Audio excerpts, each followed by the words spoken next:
है कि सोमवार की अगर प्रदोष पड़ती है, बहुत ध्यान से सुनना महाराज, सोमवार की प्रदोष पड़ती है तो शंकर भगवान कैलाश पर निवास करते हैं। मंगलवार की प्रदोष पड़ती है तो शिव काशी में निवास करते हैं।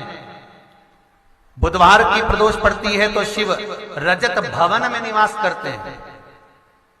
गुरुवार की प्रदोष पड़ती है तो शिव गंगा के स्थल पर निवास करते हैं। शुक्रवार की अगर प्रदोष पड़ती है तो शिव नीलकंठ पर विराजमान होते हैं। शनिवार की अगर प्रदोष पड़ती है तो शिव शमी के वृक्ष के नीचे रहते हैं। और रविवार की जब प्रदोष पड़ती है तो शिव बेलपत्र के पेड़ के नीचे निवास करते हैं। महाराज, ये एकादशी शंकर से कह रही है कि आपका स्थान ये नहीं कि आप कैलाश पर मिले, उस वार को, उस तिथि के दिन, उस अनुकूल।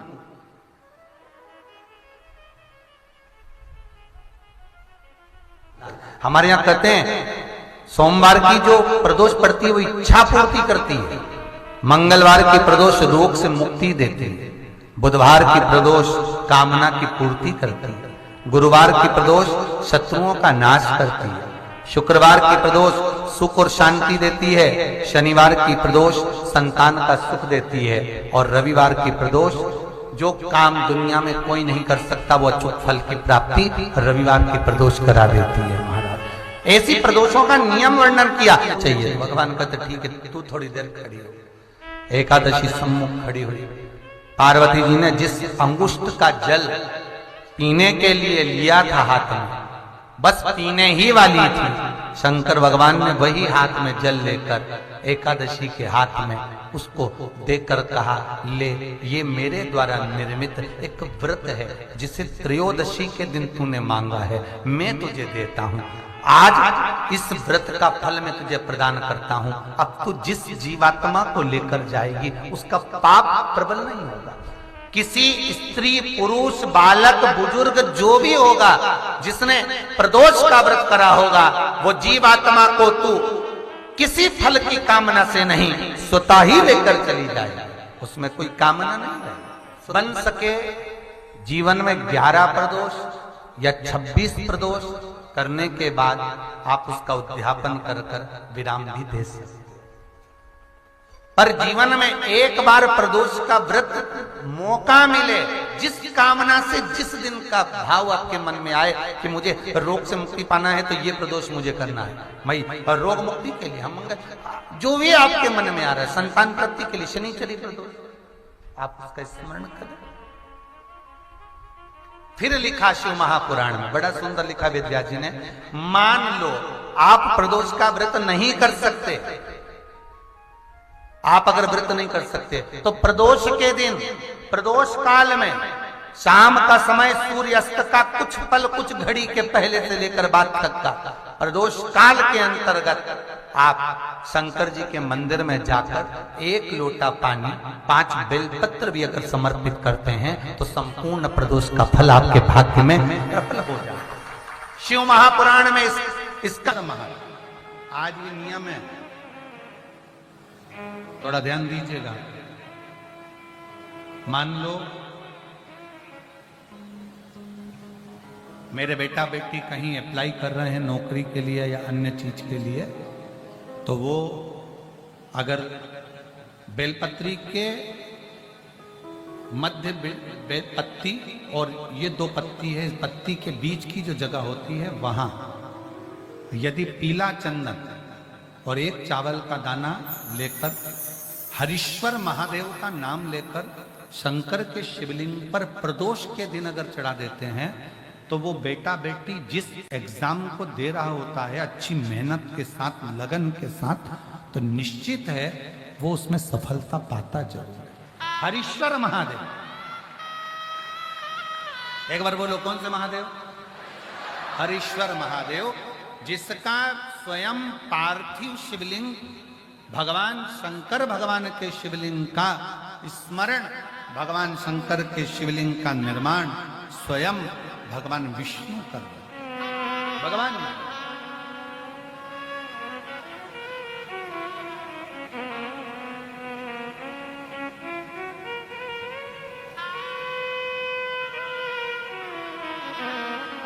और एक और स्मरण करें, किसके लिए करा था भगवान शंकर ने? लक्ष्मी को वापस पाने, लक्ष्मी को वापस प्राप्त करने,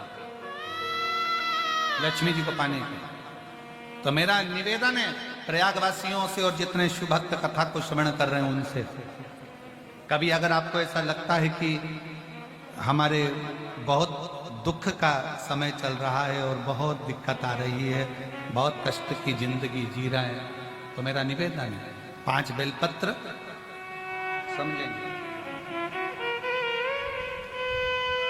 ये शिवलिंग जलाधारी और यहां जल बहने का स्थान, 5 बेलपत्र 5 स्थान।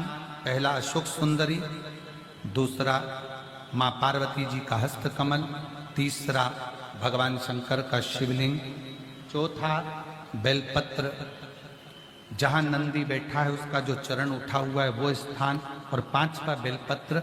जो भी बेलपत्री का वृक्ष, आंवले का वृक्ष, बड़ का वृक्ष या पीपल का वृक्ष मंदिर के अंदर हो, उस वृक्ष के नीचे ये 5 स्थान बेलपत्र के बताए, और 1 लोटा जल वही 5 स्थान पर थोड़ा थोड़ा समर्पित करते हुए हरीश्वर महादेव का नाम लेकर अगर हम समर्पित करते हैं तो गया हुआ धन या कोई लक्ष्मी रूट कर भी चली जाती है तो वो वापस प्राप्त होती ही है।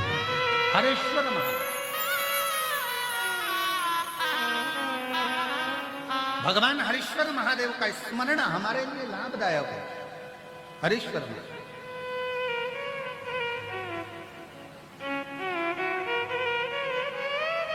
और कभी कभी भूल से भी हम तो कई बार आप लोगों से, आप लोग जब श्री शिवाय नमस्तुभ्यम अपन लोग बोलते हैं तो कितनी बार बोलते हैं? 5 बार उसका स्मरण करते ही करते। आप कभी भूलवश भी, मान लो अगर आपको ऐसा लग रहा है कि कहीं तकलीफें चल रही हैं तो आप श्री शिवाय नमस्तुभ्यम जपें, आप पंचाक्षर मंत्र जपें, नमः शिवाय, आप षडाक्षर मंत्र जपें, ओम नमः शिवाय, आप महामृत्युंजय मंत्र जपें, मना नहीं, राम नाम, कृष्ण नाम, शिव नाम, कुछ भी लो। पर आपको ऐसा लग रहा है कि मैं बहुत उलझनों में फंसी पड़ी हूं, बहुत तकलीफ हूं, तो हरीश्वर महादेव का स्मरण कर सकते हैं 2 क्षण करो।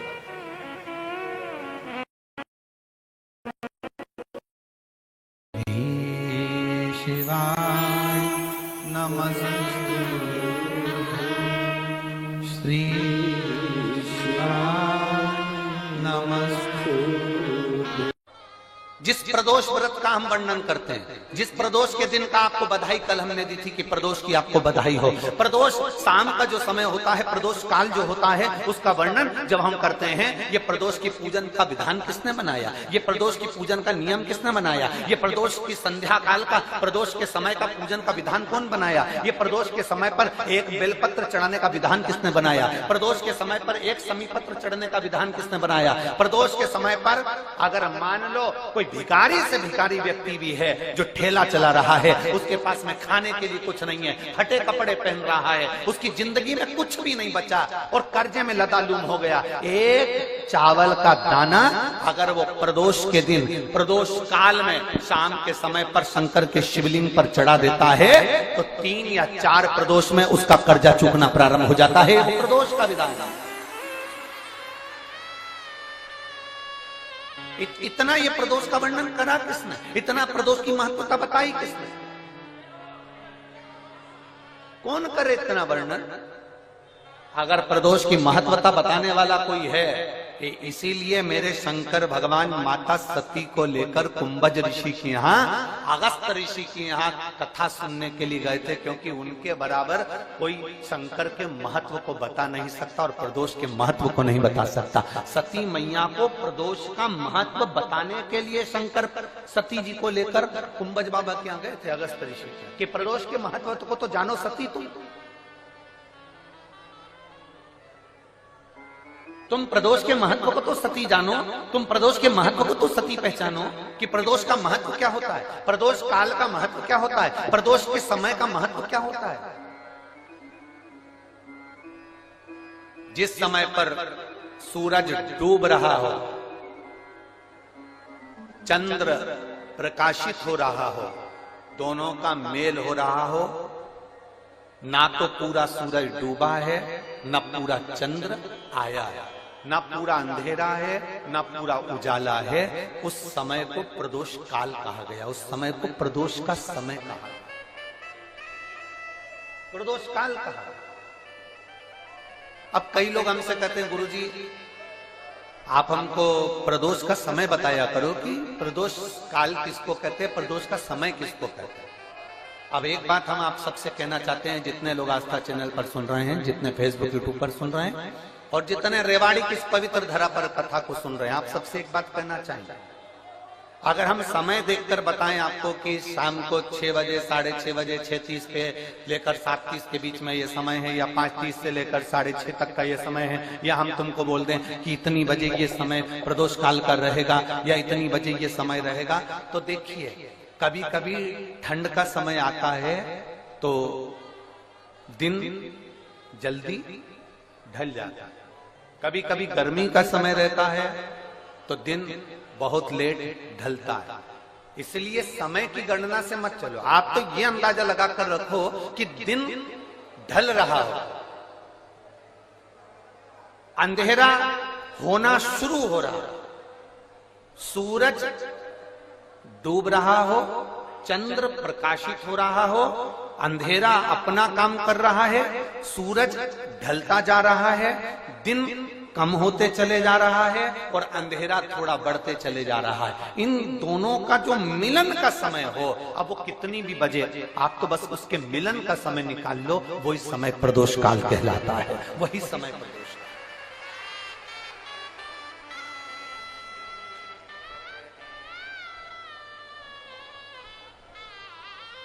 अब प्रदोष काल की पूजन का विधान किसने बनाया? कोई आपसे पूछे तो क्या बताओगे? जम के बोलो जल्दी से, कौन ने बताया था? अगस्त ऋषि। सबसे उससे 1000 गुना शिवलिंग में बल की प्राप्ति होती है।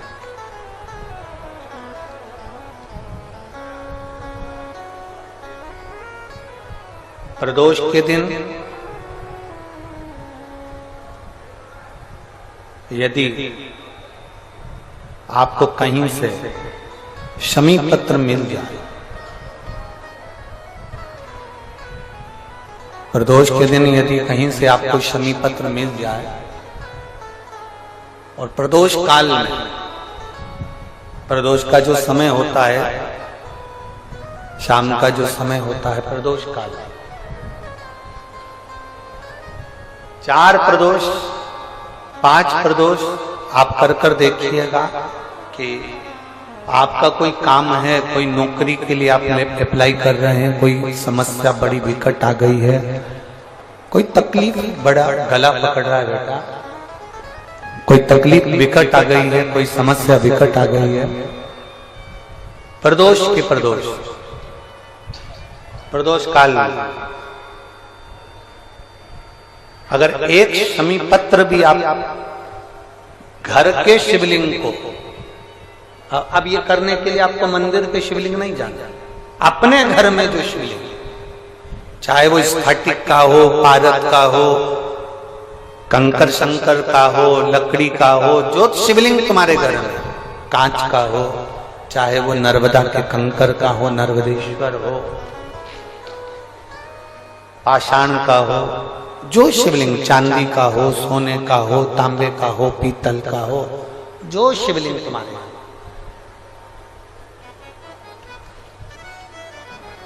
एक शमी पत्र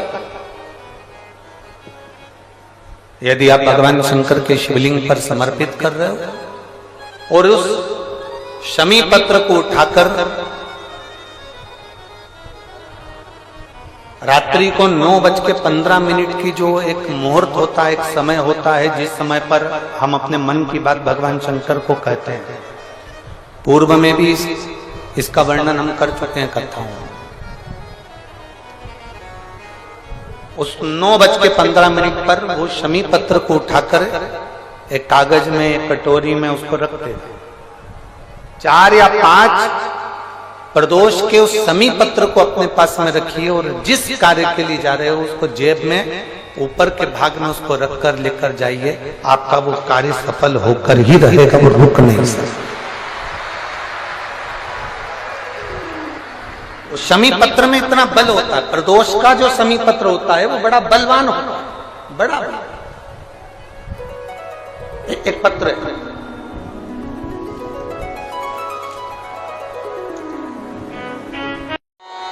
परिवार में बेटे हैं, बहुएं हैं, बेटियां हैं, सब प्रयास कर रहे हैं। बेटे भी प्रयास कर रहे हैं, बहू भी प्रयास कर रही है, बेटी भी प्रयास कर रही है कि मुझे कोई अच्छा जॉब मिल जाए, मैं उन्नति की सीढ़ी पर चढ़ जाऊं, मैं बहुत आगे बढ़ जाऊं। और बेटा बेटी बहुएं अगर आगे नहीं बढ़ पा रही है तो शिव महापुराण की कथा कहती है कि एक कार्य करिएगा, एक बेलपत्र लीजिए और 7 चावल के दाने इस बेलपत्र के मध्य वाली पत्ती पर रख लीजिए। जो बेटा बेटी बहुत प्रयास कर रहे हो, बहुत कंपटीशन एग्जाम दे रहे हो, बहुत मेहनत कर रहे हो और उसके बाद भी बहुओं का, बेटियों का, बेटों का अगर कहीं जॉब नहीं लग रहा और कहीं सिलेक्शन हो ही नहीं रहा और बहुत हार चुके हैं, तब एक बेलपत्र 7 चावल के दाने मध्य पत्ती पर 7 चावल के दाने, एक घिसे हुए चंदन की गोली, पीला चंदन को घिस कर उसकी एक गोली बनाई, एक गोली गोल कर शिवपिंडी जैसी, शिवलिंग जैसी गोली बनाकर उस चावल के दाने पर रख लो। एक स्थान पर रखकर घर के अंदर ही उसका पूजन कर लो। और पूजन करना है वही जो आप घर में सामग्री आपके रोली, चावल, मोली, हल्दी, उससे पूजन कर दिए से आरती कर ऐसी कैसी ही बेलपत्र अशोक सुंदरी वाली जगह पर, थोड़ा समझिएगा, अशोक सुंदरी वाली जगह मतलब जहां से पानी बह रहा है उस और इस डंडी को रखना और ऐसी कैसी पत्ती अशोक सुंदरी वाली जगह पर रख दीजिए। ये किसी भी प्रदोष के दिन या किसी भी सोमवार की अष्टमी के दिन या किसी भी विशेष शिवरात्रि के दिन आप ये एक बार केवल करना है और अपने मन की कामना कर उसको रखकर बाबा को घी का 2 दिया लगाकर आ जाना है। मेरा भोलेनाथ आपका हाथ पकड़कर आपको कंपटीशन एग्जाम में विजय दिलाएगा।